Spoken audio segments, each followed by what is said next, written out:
నియంత్రణకు పటిష్టమైన చర్యలు తీసుకుంటున్నామని డిఎంహెచ్ఓ డాక్టర్ శర్మిష్ఠ తెలిపారు. పోలవరం, బుట్టాయిగూడెం, జీలుగుమిల్లి, కుక్కునూరు, వేలూరుపాడు మండలంలో గత ఏడాది 40 మలేరియా కేసులు నమోదయ్యాయని, ఈ ఏడాది 13 కేసులు నమోదైనట్లు తెలిపారు. కేసులు నమోదైన చోట్ల వ్యాధి నియంత్రణకు ప్రత్యేక చర్యలు తీసుకుంటున్నామన్నారు.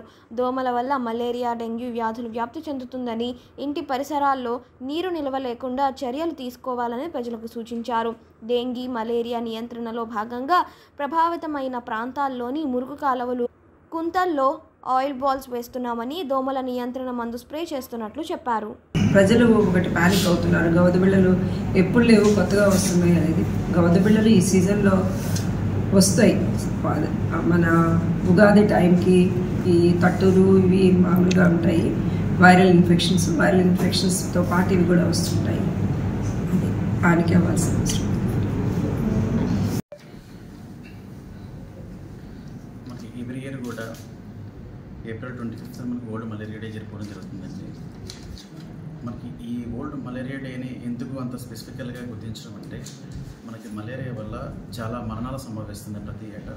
సుమారు ప్రపంచం మొత్తం కూడా 106 దేశాల పైగా 3 బిలియన్ల మలేరియా వల్ల బాధితులు గుర్తించడం జరిగింది. కాబట్టి ఇది ఒక నేషనల్ డిజాస్టర్ కింద అయ్యే ప్రమాదం ఉంది. కాబట్టి మనకి ప్రపంచ ఆరోగ్య సంస్థ ఆధ్వర్యంలో ఎవ్రీ ఇయర్ కూడా ఈ ఏప్రిల్ 25న ఒక థీమ్ ద్వారా కొన్ని రకాల యాక్టివిటీస్ చేయడం జరుగుతుంది. దాంట్లో భాగంగా ఏమిటంటే, మన జిల్లాకు వచ్చేటప్పటికి మనం ఎస్పెషల్గా ఏలూరు జిల్లాలో ఏంటంటే ట్రైబల్ ఏరియాలో ఆ 5 మండలాల్లో కూడా మనకి ఎక్కువ ప్రభావితమైన ఏరియాలు అనమాట మలేరియాకి సంబంధించినవి. ఈ 2024 సంవత్సరం చూసుకున్నట్లయితే మొత్తం ఇప్పటి వరకు జనవరి నుంచి ఈ టు డేట్ వరకు మొత్తం 14 మలేరియా కేసులు అనేవి నోటిఫై చేయడం జరిగింది.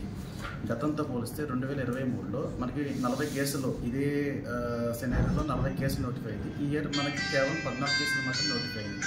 కాబట్టి చాలా వరకు మన జిల్లా వచ్చి మలేరియాకి కంట్రోల్గా ఉందని గుర్తించడం జరిగింది. అలాగే మనం ఈ యాక్టివిటీస్లో భాగంగా ఏంటంటే, పోలవరం, జీలిమిల్లి, బుట్టాయిగూడెం ఈ 3 మండలాలకి మనం 25% మలాథియాన్ని మనం స్ప్రేయింగ్ చేయడం జరుగుతుందండి మార్చ్ 15th నుంచి. మిగతా మనకు ముంపు మండలాలైన కుక్కునూరు, ముంపు మండలాలైన కుక్కునూరు, వేలూరుపాడుకు మాత్రం ఏసీఎం అంటే ఆల్ఫా సైపర్మెథ్రిన్ 5% అనేది మనం చేయడం జరుగుతుంది. అలాగే మనకి గతంలో కూడా ట్రైబల్ ఏరియాలో మనకి పిఓ గారి ఆధ్వర్యంలో దాదాపు 2 లక్షల దోమల నెట్లు అనేవి మనం డిస్ట్రిబ్యూట్ చేయడం జరిగింది. అలాగే ఇప్పుడు నెక్స్ట్ ఏంటి గాంబోషియా ఫిష్లు కూడా మన డిస్ట్రిక్ట్ నుంచి 3,20,000 గాంబోషియా ఫిష్లు మనం ఇండెంట్ పెట్టడం జరుగుతుందండి మేడంకి. సో వాటిని మనం జూన్, జూలైలో మనం ఈ రైనింగ్ సీజన్ కదా, అప్పుడు మనం వాటిని రిలీజ్ చేయడం చేస్తాం. అలాగే మనకి వీటిలో ప్యారలల్గా సచివాలయం లెవెల్లో ఫ్రైడే డ్రైడే యాక్టివిటీస్ చేయడం జరుగుతుంది. అలాగే వెక్టర్ కంట్రోల్, హైజీనిక్స్ జరుగుతుంది. కాబట్టి ఏదైనా మనకి సచివాలయం లెవెల్లో ఈ దోమల ప్రభావితమైన బ్రీడింగ్ సైట్స్ లాంటివి ఏమంటూ కూడా మొత్తం ఎవ్రీ ఫ్రైడే వీక్లీ ఖచ్చితంగా మనం ఇవన్నీ కూడా క్లియరేషన్ చేయడం జరుగుతుంది.